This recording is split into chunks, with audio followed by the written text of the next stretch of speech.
It's the pop culture show with cult classic swagger. This is Inglorious Brothers. I'm Matt Harper, and together with my brother Justin, we dive into the deep end of the zeitgeist each week to bring you cool talk and hot takes. No genre is too specific, no topic too broad, and no rabbit hole too deep as we open our minds and enjoy each other's company. Sound good? Then let's ride.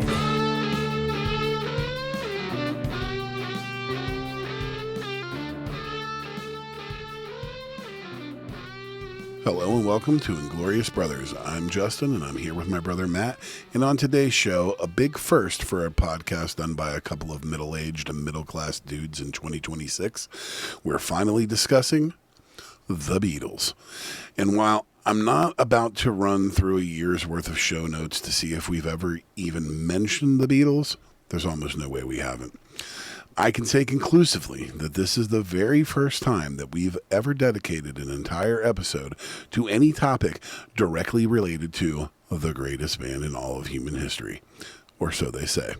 So today, we're taking a look at two recent documentary films that happen to bear some very striking similarities, both within the filmmaking and the subject matters of the film, as well as some big differences on both of those accounts as well. The first one is 1-to-1, John and Yoko, Kevin Macdonald's 2024 examination of the lives of the famous couple in the aftermath of the Beatles breakup in the early 70s. The second is Paul McCartney, Man on the Run, Morgan Neville's account of the same period of time, more or less, in the life of Paul McCartney.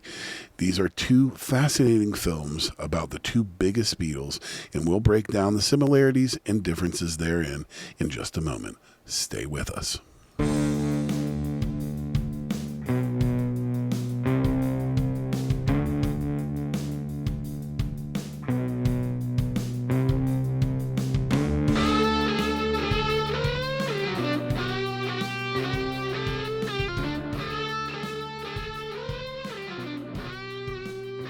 Welcome to the show, everybody. Back for another Inglorious Brothers episode. And we are talking Beatles movies, not even Beatles music. We are discussing 1-to-1, John and Yoko and Man on the Run. So, I had not actually... maybe had heard of Man on the Run, but I was completely unaware of the 1-to-1 John and Yoko film. That's the first one I watched. I don't know what order you watched them in, but I was completely fascinated by this movie. The fact that it had no narration, blew my mind, that it was essentially done through, archival footage, recordings, it's an art piece. News clips. Yeah. I mean, it's literally masterful how they pulled it all together and made it feel so much like a documentary. Obviously it's kind of framed around their concert 1-to-1. And it gave me a perspective on this time that I guess I didn't really have, and it also made me more sympathetic towards Yoko Ono in a way that I never have been in the past, mostly because I guess I've kind of always just gone with the general consensus of it's Yoko Ono's fault that the band broke up, and in hearing them talk, what struck me is that they got to a point in their lives where this thing had essentially dominated their young life, and that by the time you get to this point in the 1970s when they decide to call it quits as the Beatles, they had grown up and they had become very different people. And I liken it to myself in my first marriage where, I got married very young. I had a child very young. And by the time, 12 years had passed, my wife and I had become very different people and had grown into, and were wanting different things out of life. And, it was You know what I mean? It was more or less a foregone conclusion that we were kind of hanging on to it for the sake of hanging on to it, and not hanging on to it because we wanted to. And I get that sense from these guys now, kind of getting a little window into the time, that time, directly after that breakup. And it was really interesting to me to see that, how much love they still had for each other. If there was one takeaway that I had from it, it's that, these guys were like brothers. They very much cared for each other even after this all went down. And the public perception, which is what dominates the narrative, is not necessarily what was, truly in their hearts. And these films really, gave me a new perspective on them. Yeah, I absolutely loved both of those films, and I feel like both of them were better for me because of the other one. Like, I watched the Lennon one first as well, and then the McCartney one, and the Lennon one, in retrospect, and I did go back and dig back into it a little bit after watching the McCartney one, just benefited from the fact that there are just so many interesting parallels. I mean, you talked about, how you got a new look at Yoko Ono and a new consideration of the role that she played in all of this. And you get that same exact thing in the McCartney film with Linda McCartney, and you get this very intimate look at her. I mean, there's so many parallels between the lives and the films, just because of the fact that they both happen to be like the two leaders of the Beatles. And so they both there was just constant video and photography being done in their lives all the time. So we get these filmmakers have very rich troughs to draw from in making these movies. And then in terms of the filmmaking, I think in both instances, they do a really nice job of drawing from those troughs and putting together some very stylish, very artistic films that are in and of themselves, art objects in a way. And there's a couple of sequences in each that I want to talk about that really just blew my mind. But I think we should start by setting up one-to-one in a little bit more specifics. I kind of like that it's about the time, like, the Beatles have broken up, Lennon has gotten together with Yoko, and he's moving to New York. He's done with London, and he's got his mind on adventure and creativity. And Yoko Ono, they're obviously very in love with each other, and they're going to New York, the heart of the world, basically the intellectual and cultural capital of the entire world, and they're going to go insert themselves right into it. And they end up putting this concert together, and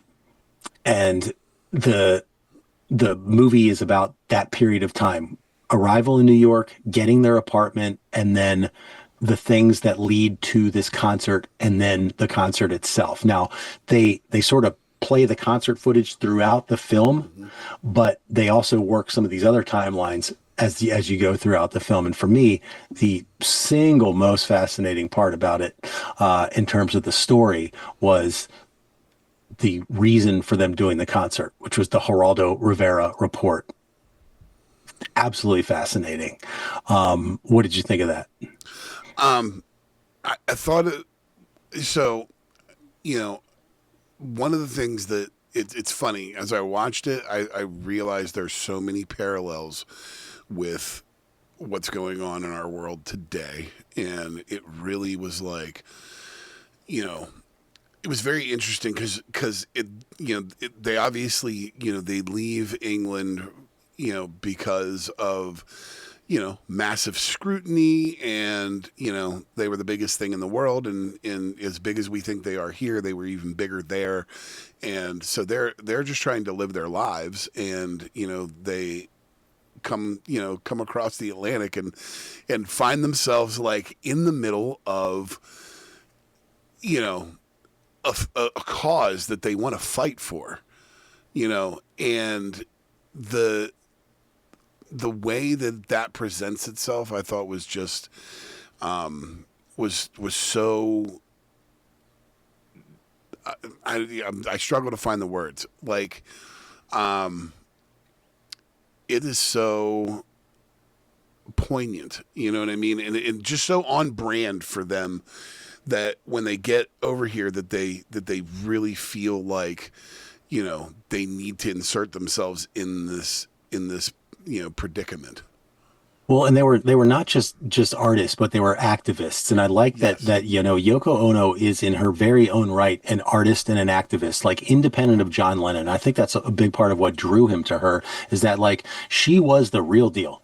Whether haters want to admit it or not, she was. I mean, she was doing art projects, gallery things. She was a musician, and she made some very bizarre and avant-garde music, but I mean, she was a feminist and a big advocate for the feminine cause, and so when they came to New York, yes, they wanted to be creative, but they also wanted to be activists. They were very much aware of the platform that they had, and they were intent to use it. And the first part of the film concerns itself with like a concert and tour they were trying to do with Bob Dylan that ultimately fell through. And it was really kind of interesting to be able to see the machinations that are like going on behind the scenes trying to make that happen, and hearing them, in real time, just getting frustrated with different situations and dealing with the public and the press. Getting pushback from their people and things like that, and like, yeah, it was very interesting because there was a lot of forces pushing against what they wanted to do. Yeah, for sure. And so you see that happen with that, and then the Rivera thing comes in, and now a new idea is born. But before we get into that, I want to rewind a little bit, because the filmmaker did a really, really cool little thing in this film, as like a kind of a framing device. So they created a replica of their actual apartment in Greenwich Village that John and Yoko lived in. And there's a million photographs from there, because like I said, they were constantly being photographed. So like we as the public in 2026, we know what that apartment looked like. We know exactly what it looked like, because there's 10,000 pictures that were taken inside of there. And the filmmaker took all that archival material and they built a set. They recreated it. And it is used so effectively in the shot that I really, really want to call out. I didn't know that it wasn't real. Yeah. They recreated it. I thought, I legitimately thought that was just like footage they were intercutting in. I did not realize they had built the apartment. Yeah. So there is just an absolutely bravura sequence, like right in the middle of the film, when they introduce the idea that is going to lead to the concert, which is Geraldo Rivera's like 1970 report on this like horrifying institution in Staten Island. I think it was called Willowbrook, and the piece that Rivera did, this was like basically like Geraldo Rivera's coming out party on the world stage. He did this thing called Willowbrook, the last great disgrace, and it's like this look at this mental institution on Staten Island that is just like abusing kids horribly. And a doctor whistleblower reached out to him, because he was like the eyewitness news guy on the local New York station. And this doctor whistleblower that had been working at this place like reaches out to him, because it's just like he can't take it anymore. He's like, somebody's got to see this. And they catch the people by surprise at the institution, and Rivera is able to get inside there with cameras, and they're walking through this place, and you're seeing these like gruesome images that look like they're out of a horror movie. I mean, they're as bad as seeing like concentration camp footage, these naked kids like writhing around on the ground, and they're in their own filth and stuff. And what is so great about the movie is that in the beginning of the movie, they have set you up.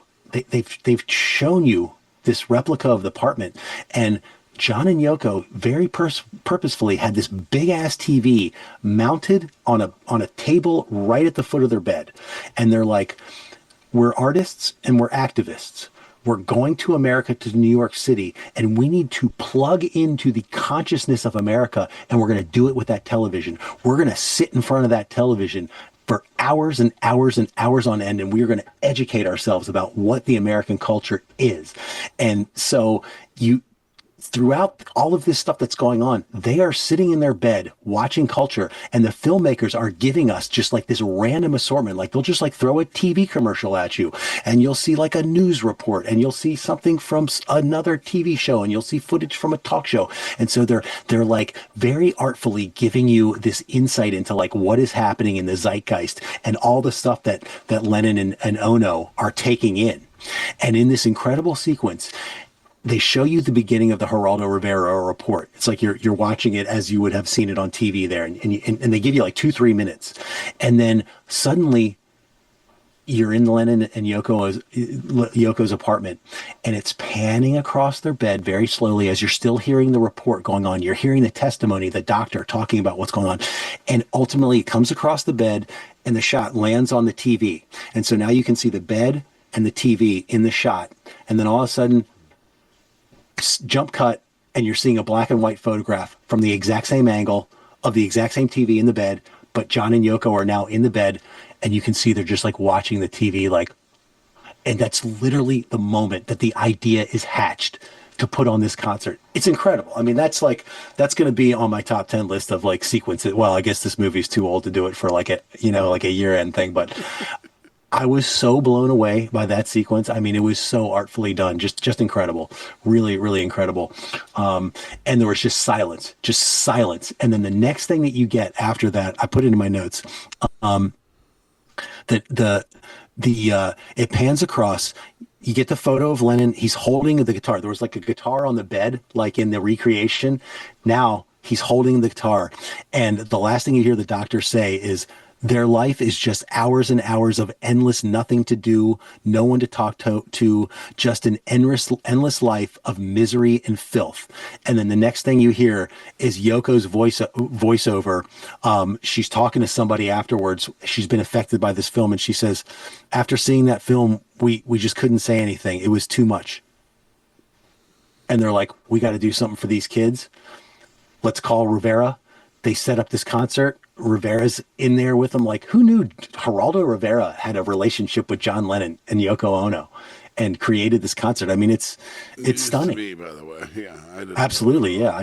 I'm learning about all this. It was so well done, I thought.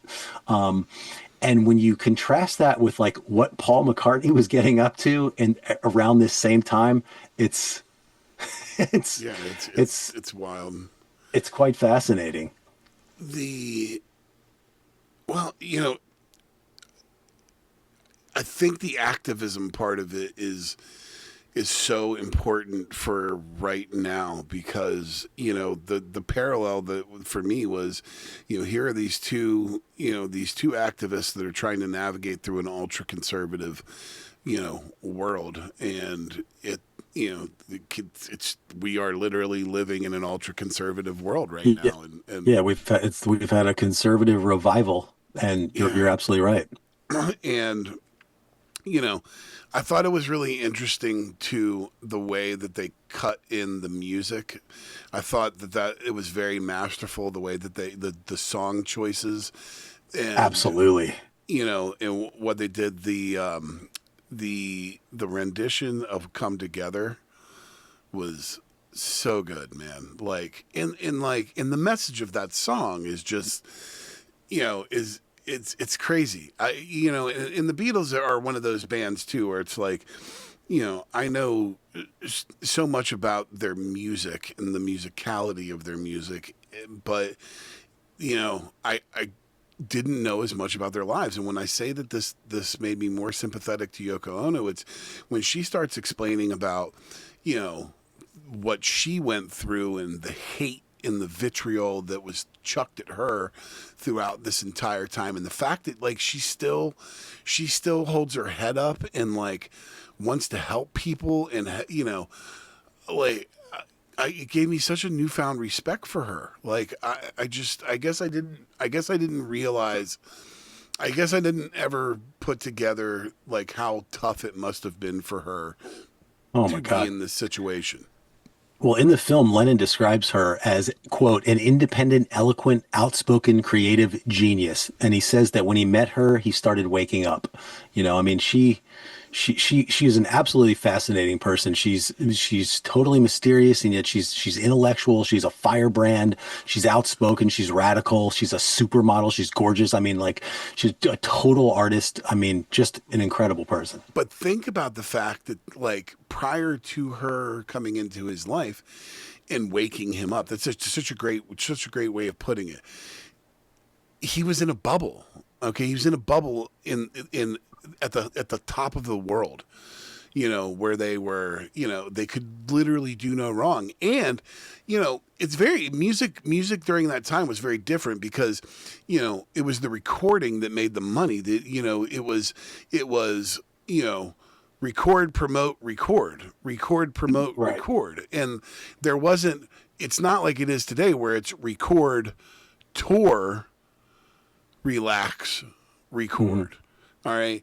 It was, to keep the train rolling, they needed more records. Like, the records were the important thing back then because records is what made the money. Yeah, but I think they were a little bit above that. I mean, when the Beatles were making their final album, they were making albums. Like, they had transitioned from singles mode to albums Right, mode. no, Like, no, I don't mean that. they had But what achieved so much success that they could just make the stuff that they wanted to make. But what I mean is there wasn't these big spaces in between the records where they were doing year-long world tours, okay, and then Right. taking another half a year off because they'd just been on the road for 18 months. All right, they would make a record, they would promote that record, and then they would go back into the studio to make another record, Right.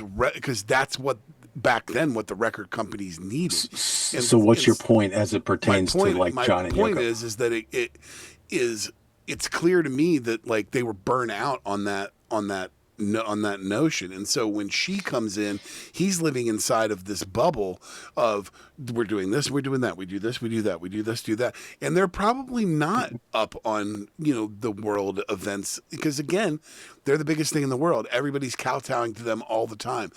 Everybody's, taking, they're being driven here. They're this, that. They're not really, they're not in touch with what's really going on. And so you're right. She's the firebrand. She's the thing. She's the spark that ignites the fire inside of him. And, if people want to say that, like, oh, she's the reason they broke up. And it's like, well, no, she's not the reason they broke up. She's the reason that John Lennon evolved. All right. She's the reason. Yeah. She is what started. She is what, she's the chrysalis of his his caterpillar. Yeah, Becoming she a helped him become butterfly. what he wanted to Right. become. Exactly. He, shoot, what was I going to say? Well, you mentioned the performances. I did want to call out a couple of sequences that were intercut with the performances. First of all, once they had teamed up with Rivera and got this concert going, they created an event in Central Park for the kids. They got a bunch of money allocated to revamp that place and to get more personnel in there. And then they showed him performing Imagine over the kids at the going to the park and having all the fun in the Central Park and everything. He did a really cool ad lib when he gets to the brotherhood of man. He's like, a brotherhood and sisterhood of man. And the whole place like just erupted. He changed and the then lyrics on "Come Together" too. Yeah. And then the footage of the mom saying goodbye to her kid and the kid getting on the bus and the mom walking away was absolutely heartbreaking, like so intense, just incredible. What did you think of Yoko's song, the song that she performed? I'm getting to it. So that was the one that they did when all over that really like grainy black and white footage when they went to the feminist conference up in Harvard. They went up to Harvard and she did that song looking over from my hotel window, describing like just in absolute just raw emotion, like her feelings at the age of 39, her relationship to Lennon, her place in the world as an artist, her struggles with suicidal thoughts. I mean, like, she's a It was so freaking good. stone cold artist. Yes. Incredible. Yeah, Incredible. it gave me such a newfound respect for her, dude. Like Yeah. I could feel myself there, and it's And like, juxtapose that with like that rock and roll song she did where she's just like, "Ah!" And that's the stuff yeah, that yeah, people hated about her. But like, even that stuff is good yeah. because it's got purpose, you know? But yeah, dude, Um, it's to me the whole like the Nixon of it all and what they were going through at that time, and I will say that it's like it gives me hope because there are so many things that are similar about what was going on then that's going on now, and I have to say that especially with this past weekend with the No Kings thing and 8 million people standing in the streets, and touting that we don't want to fall into this, fascist, autocracy. Like it does give me hope, man. Like you see that we've been pulled back from the brink of this type of shit before. So, yeah. all right, Yeah. let's. I got a couple more things I want to shoehorn in here real quick. The Give Peace a Chance sequence is great, and you get to see Stevie Wonder singing "Give Peace a Chance" Oh, with a dude, bunch yeah. of A-listers on stage. And there's like a quick cut in there of like some kind of weird art performance piece that Yoko was doing. How And about then I the was museum? really How about the museum thing where like people were like allowed to touch it and on all that, yes, yeah, and that's then what I'm it would, talking about. and then it would okay, and then it would And change. Like she was naked. She was naked too. Like people were allowed to touch her. that's crazy. Which reminds me of another like art piece. I don't know if we ever discussed it on the show, but there was a recent art piece where a woman like a female artist like stood naked in a gallery and allowed people to abuse her, and it was like it got out of hand. Anyways, the they hit us at the end of the movie with like first of all, I was hoping that we get to see them like making the transition to the Dakota Hotel, which is like where they famously lived for the next several years after that. They were in Greenwich Village for a little over a year, I believe. I'm going to include a link to a different video about their apartment at the Dakota, which I think I may have mentioned on a show a couple of weeks ago. But I love that they give us a little piece from an interview where they ask each of them, how would you like to be historically remembered? And both of their answers are so good and so them. Yoko says, she thinks about it. She says, John and I lived, loved, and died. Like, so great.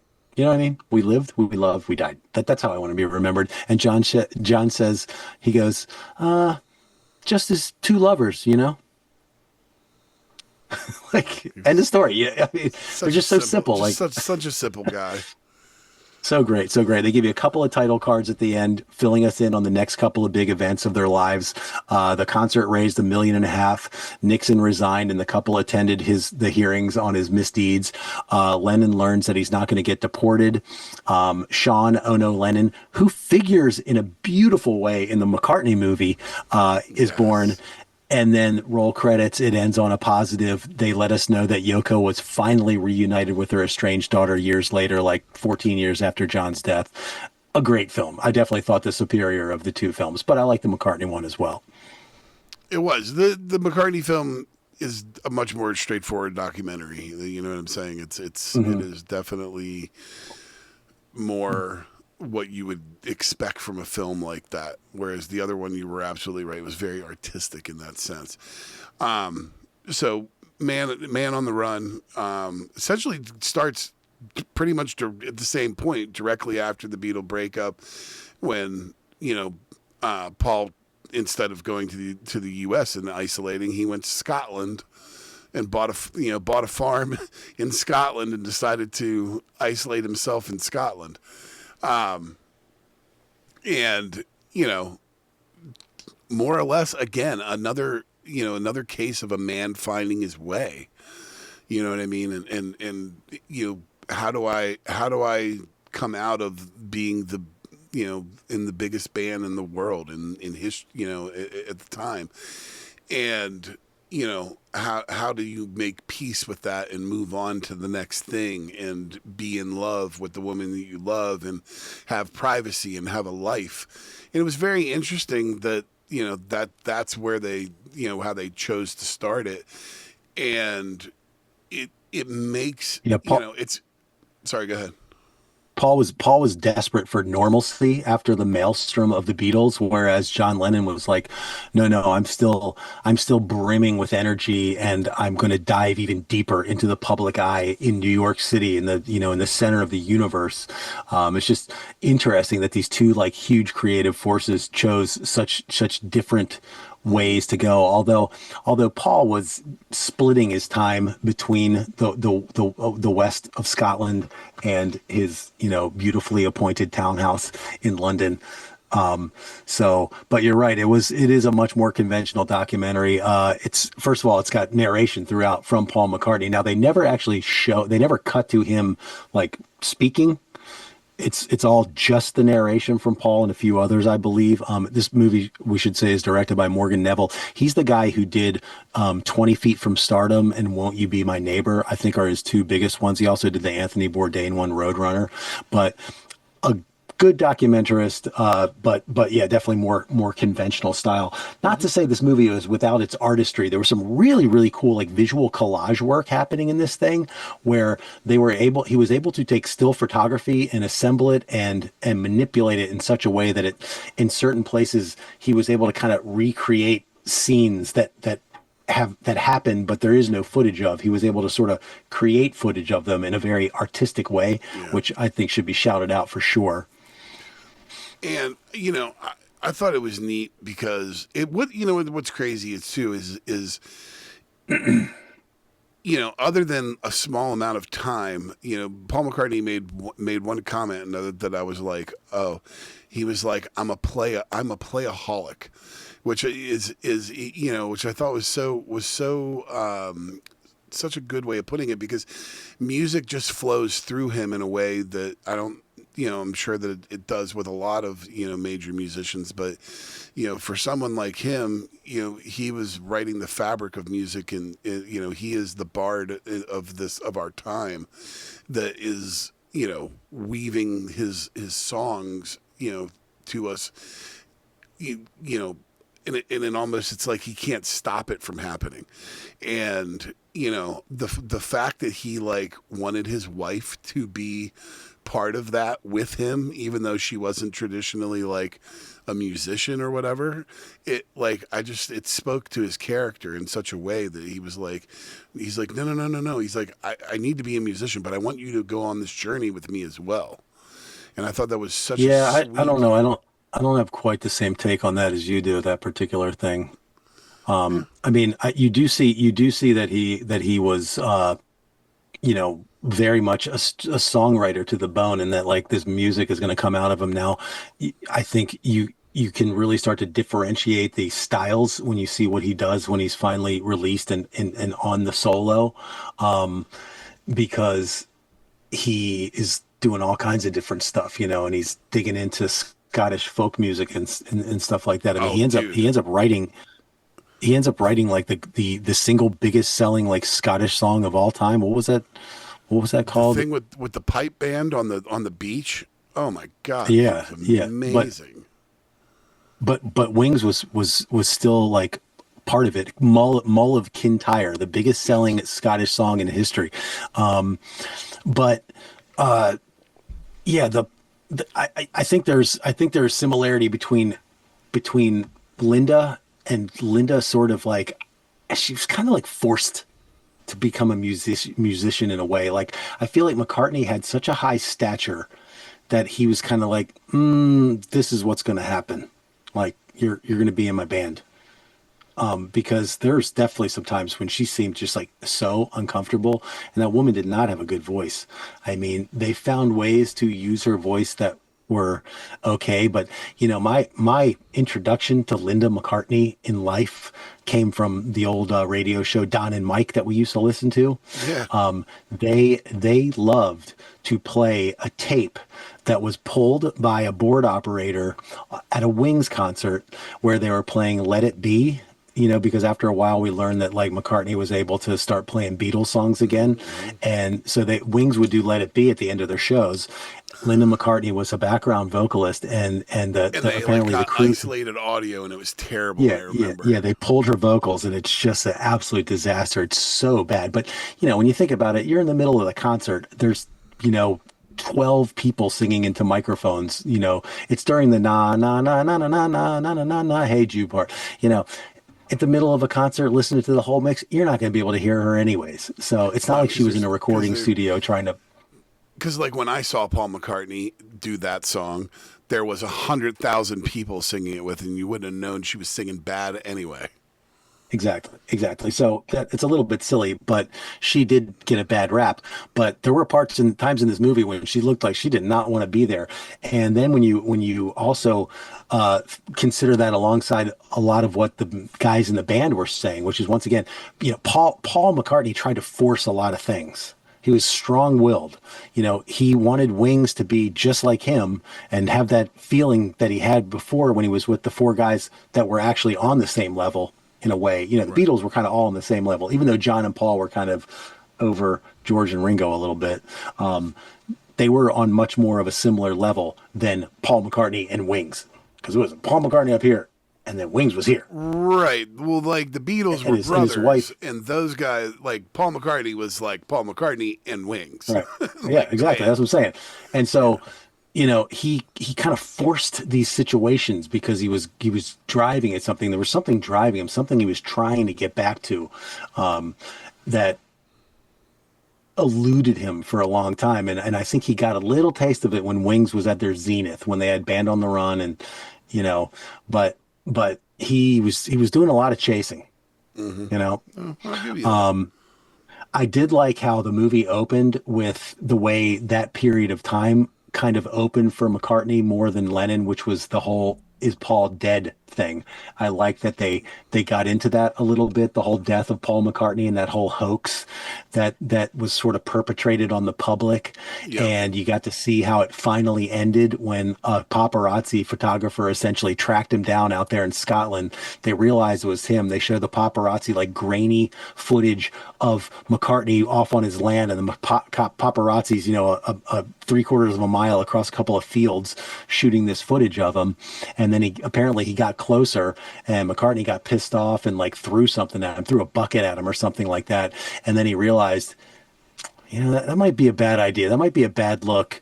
And he went and he found the guy like at the local pub later on and said, "Listen, mate, I shouldn't have thrown a bucket at you. How about give me another chance?" It's like Tom Cruise on his recovery tour after his freak out on the couch at Oprah, and so you get that famous photograph of him and the family alive and well on his farm there in Scotland on the cover of Life magazine. The headline says, "Paul is still with us." Yeah.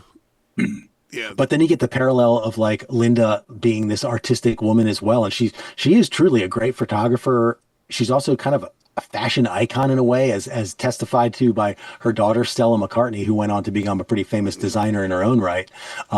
She was completely blown away by her mother's sense of style and the outfits and the design work that she was kind of putting in the early days of Wings. How about when they were showing the photographs by Paul and the photographs by her, and like how kind of similar their eye was? Yes. So again, like artists drawn together, you know what I mean? So another great parallel. I loved it when they weren't afraid to kind of have John Lennon present in this documentary as well, whereas I don't feel like Paul McCartney was present at all in the Lennon documentary.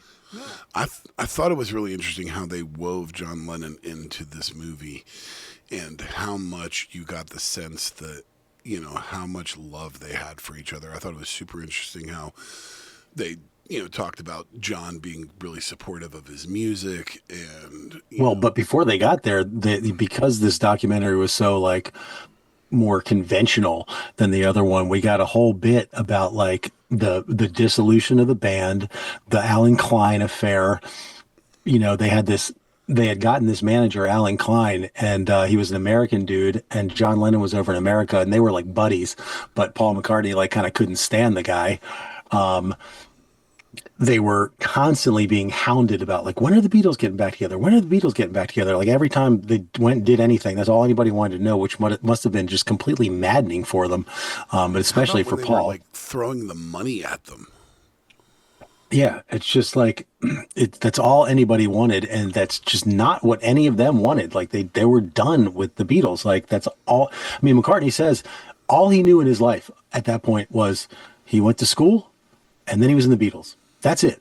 He's done two things in his whole life. You know, he's like a mid-30s guy who is, you know, he's a young man still. He wants to experience life. You know, he wants to do things, and part of that And was not like just his be defined by this one thing. right, and you know, there was a little bit of sniping between them. I mean, one thing is that John Lennon at least was very honest about like what he thought about Paul's solo albums, and he basically said his first album was rubbish. He said it was light and it was crack. Was exactly what he thought. And then at some point he said the quote, the in one of his songs, the only thing you ever did was yesterday.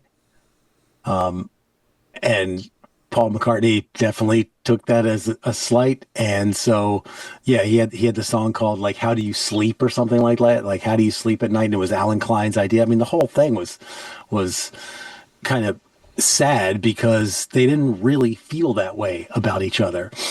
Lennon's a lot more the outside influence. right. And finally, they get what's his name out of there, Alan Klein is pushed out of the picture, and they ultimately show them finally having the thing where they're signing off on the papers that like the Beatles are officially done, like everything has been split up and we're done. They got all the rights and all that kind of stuff figured out. So McCartney's up there, he's making more albums. He comes out with this second album, Ram, that just gets brutally panned. But the one person in the movie that says that he liked it, Sean Ono Lennon, who was so sensitive in the little bits of interview that we get from him throughout this thing. You know, he's John Lennon's kid, but he really had a soft spot for Paul McCartney, and he really kind of got what Paul was going through, and was very genuine and generous to Paul in his commentaries. Didn't he? Wasn't that the album that he referenced? And he said that, you know, there were a lot of records in my parents' apartment, but that was one that had showed a lot of wear on it, which means that they had been listening to it. I'm not sure if it was that one Or or if it was the next one. That's why I can't remember if it was that one or if it was the next one. yeah, I'm not exactly sure either. It's somewhere in my notes, but there's so much in there. So mainly this movie concerns itself with like the formation of Wings and the lifespan of the band Wings, because it kind of ends when that band breaks up and Paul moves on to his solo career. And I didn't really know a whole lot about Wings. I mean, I kind of knew the hits or whatever, but I've never dug into like the history of that band or you know how it went down. So I was very happy to watch all this stuff. This is like filling in major sort of blind spots in my Beatles, you know, knowledge, and it was kind of cool. And they sort of showed the whole evolution of the band and the different songs as they were coming out. You got the what was it, 1985? I mean, the guy could still write some insanely catchy songs. You know what I mean? Like he hadn't lost it because there's a little bit there. Die. Come on.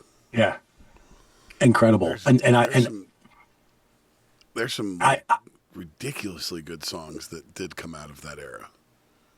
yeah, I never realized that "Live and Let Die" was like a metaphor for like I want to live and let the Beatles die. Yes. Like yes, I yes, thought, yes. I thought it was totally about like the movie. He was just doing like a movie soundtrack or whatever. So that was interesting. I like the part where they're cutting to like all those different films that are coming out at the time. Bonnie and Clyde, Butch and Sundance, Easy Rider. It's like People on the Run, Outlaws, and like that's what Paul was wanting. He just wanted to be like young and vital. And it's like, but he's also like this fabulously wealthy guy that owns multiple homes and stuff like that. But he wants to be this other guy. I mean, it's kind of fascinating, this predicament that, not many people in the world will ever find themselves in, because not many people in the world become the most famous musician on the planet, you know? The that it was when they got to the part where they talked about John being killed, I thought it was one of the most just heart wrenching parts of the whole film was that like little interview where they like asked him about it, and he's like trying to be stoic, and you can just tell that he's so irritated by the fact that like the guy was asking the question but he still answered it, but you could really tell that like he was so deeply affected by it, and it's just like, I don't know, man. It humanizes him, it's like, oh yes, he is one of the biggest musicians to ever walk the planet and one of the best songwriters, but he was a human too, and he had just lost a guy that was like his brother. And, Yeah. Well, and it's yeah. and once again, Sean Oko Lennon is like so crucial to the understanding of this part of the film. I mean, basically, Wings is basically over by December of 1979. McCartney says the enthusiasm is peaked. They show the footage from the last show that Wings ever did, and it's just depressing. And then like they book this tour in Japan that they were going to do, and then Paul gets busted, and like tour is over, band is over, it's done. And then McCartney finds himself once again where he was like 10 years before that, and he makes McCartney 2, his next solo album. That's the one that Sean Lennon said they loved in their house, and that it was well worn.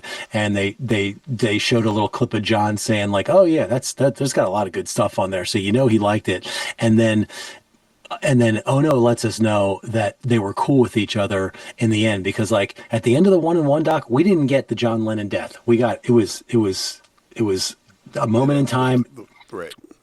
Right. And so in this doc, we get it, which is another kind of cool thing about watching them both together. It's because like we're kind of left hanging in a way at the end of the Lennon doc, and then the McCartney doc gives us a little piece of what we were looking for at the end of that Lennon doc. And what I really, really loved was Sean Oko Lennon's defense of Paul McCartney, who took some criticism in the immediate aftermath. I mean, basically, they have a part where I think it's Linda McCartney talking about getting the phone call, that answering the phone when they called to tell Paul that John had died, and handing off the phone to them. You actually hear her reminiscing on that. And then the next thing you see is McCartney getting a microphone shoved in his face, like outside of his apartment, like 8 hours later that day. It's like he got the call in the morning, so he had all day, and he's basically like in shock.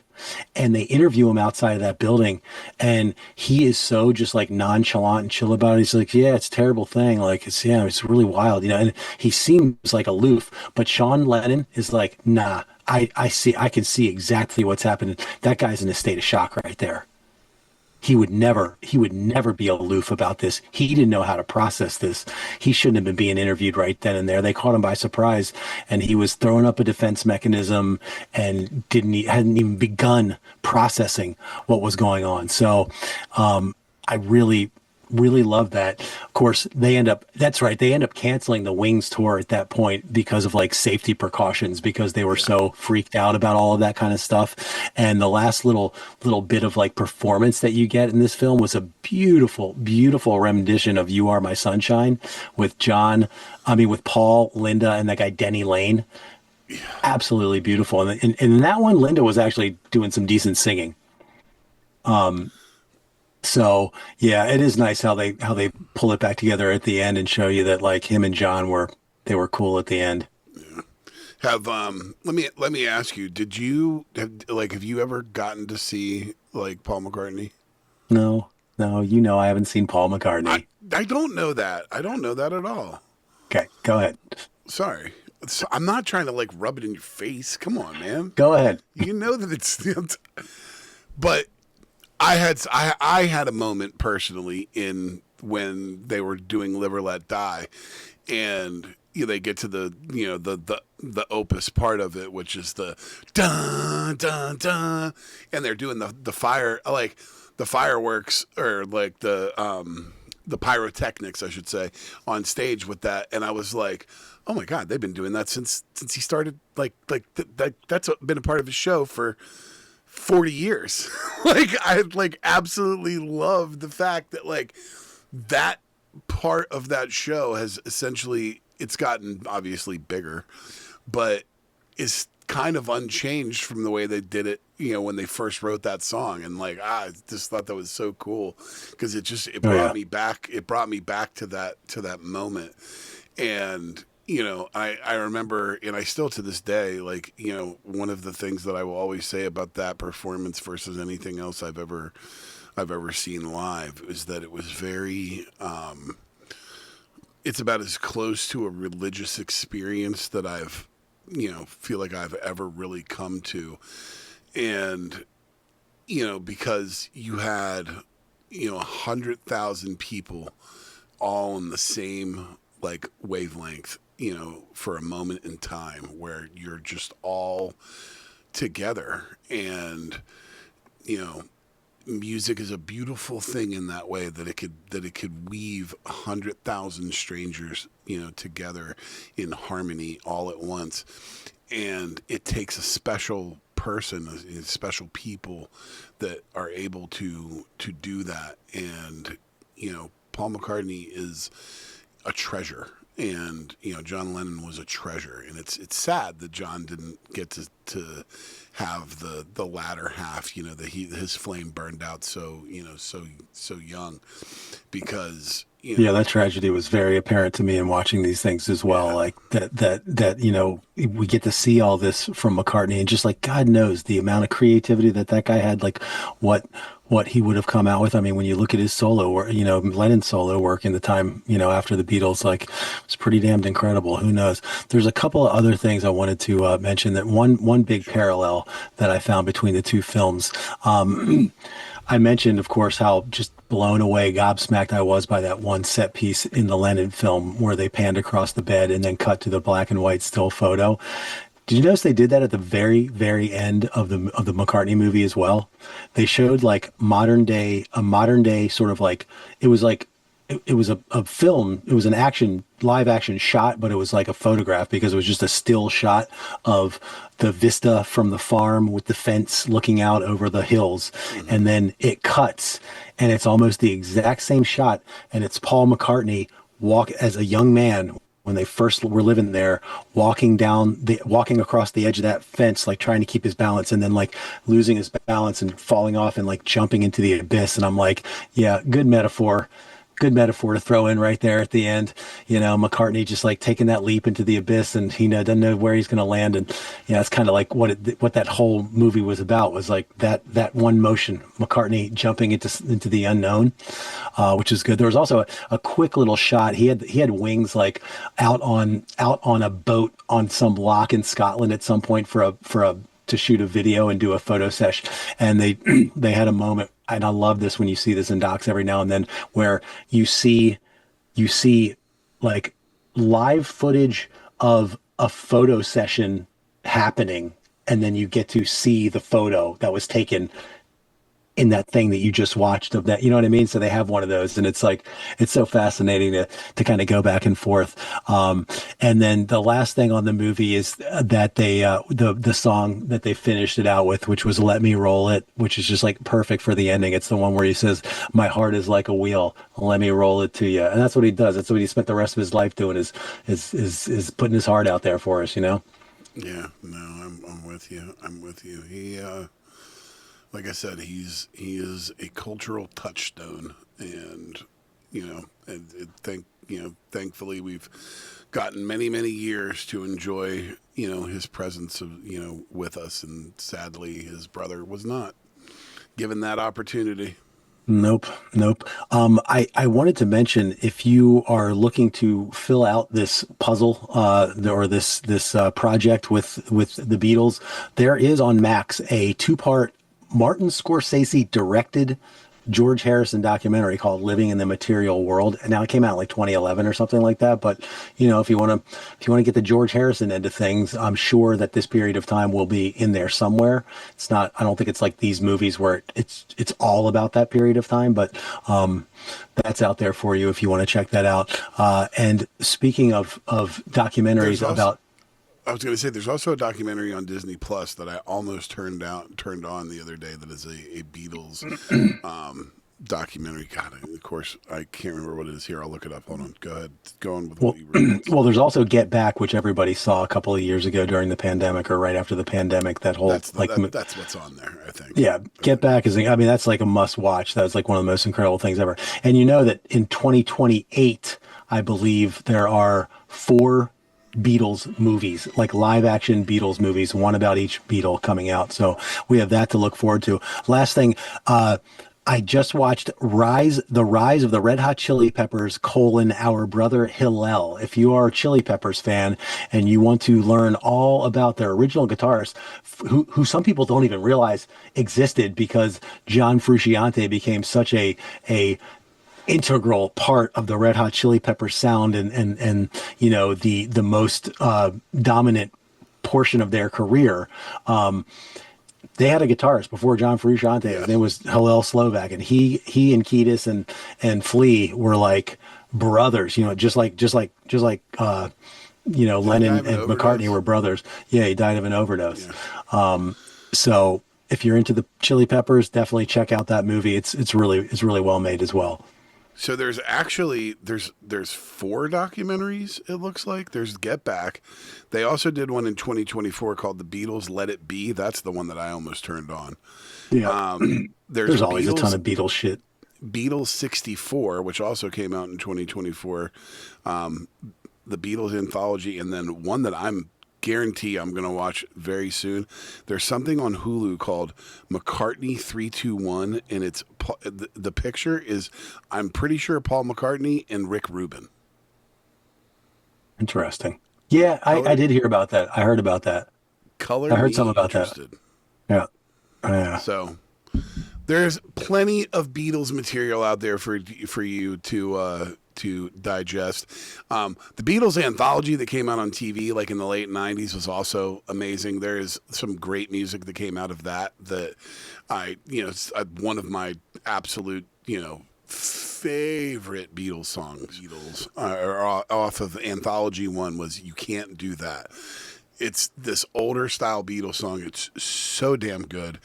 I highly recommend it if you don't know it. It is a song that I had never heard prior to that, and then it's become one of my absolute favorites for all time. So plenty of stuff out there on the Beatles. Anything else you got? No, sir. Well, on that note, we will end it right there. Go out and watch some Beatles films, listen to some Beatles music. It is always something that can make you feel real good. I think on my way around town today, I think I might throw some Beatles music on and just get lost in it a little bit. So, yeah, this is like a really, really good pairing. Like if you want to pair, like we hit a home run with this pairing. There's just something about the two films and how similar they are and how many parallels there were that, like, name a better pairing of two Beatles films. This is really, really fun. It was. So on that note, we'll end it there. Thank you guys for joining us. For the Inglorious Brothers, I'm Justin. That's Matt. Have a great week. We'll see you on the next episode. Ciao. Inglorious Brothers is a Harperama production and a part of the Harperama family of podcasts. You can find us on Apple Podcasts, Spotify, and YouTube. Please like, subscribe, and follow. Leave a 5-star review, and most importantly, tell all your friends about us. Thanks for listening. Talk to you next time. And, arrivederci.